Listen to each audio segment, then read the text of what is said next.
Sebenarnya saya tuh nggak pingin ya berbicara soal pesantren di situasi seperti ini karena khawatirnya itu bias ya. Mereka akan mengatakan ya mesti ya awakmu bela pesantren karena kamu orang pesantren gitu ya. Cuman tak lihat-lihat itu ya di akun-akun yang menghantam pesantren bertubi-tubi. Saya kok nggak melihat kekhawatiran kayak saya itu ya.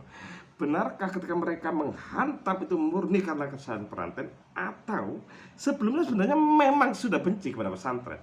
Sehingga apapun nggak benar di pesantren itu. Ada nggak kekuatan itu pada mereka?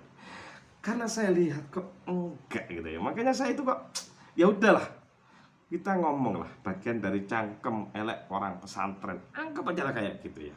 Misalnya kita ngomong tentang demonstrasi yang dilakukan anak-anak pesantren, misalnya kayak gitu ya. Saya nggak setuju ya.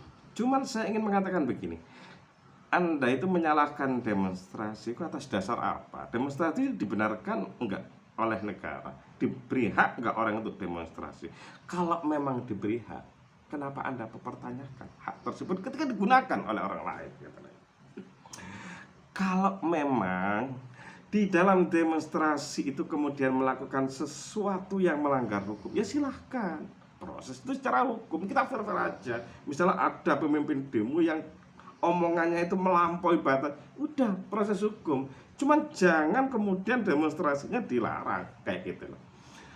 Kalau ada yang bertanya begini, kenapa kok demonya ditransmat kayak gitu ya?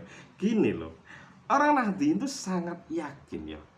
Di sini tuh ada pembiaran yang dilakukan oleh Khairul Tanjung sebagai pemilih. Paling enggak dia ikut mendukung acara itu.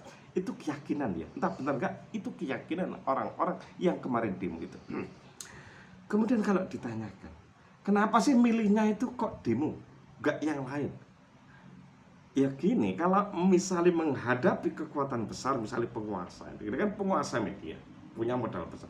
Ya satu-satunya cara untuk orang awam itu ya demo, apalagi mereka punya modal yang begitu besar, TV nasional untuk menggerakkan opini. Mereka punya potensi, sekali potensi untuk membayar buzzer untuk menggiring opini. Kekuatan kita di mana kalau kita nggak demo itu? Fair lah, kalau memang demo itu diizinkan, ya wis biarkan aja demo itu dilakukan oleh mereka.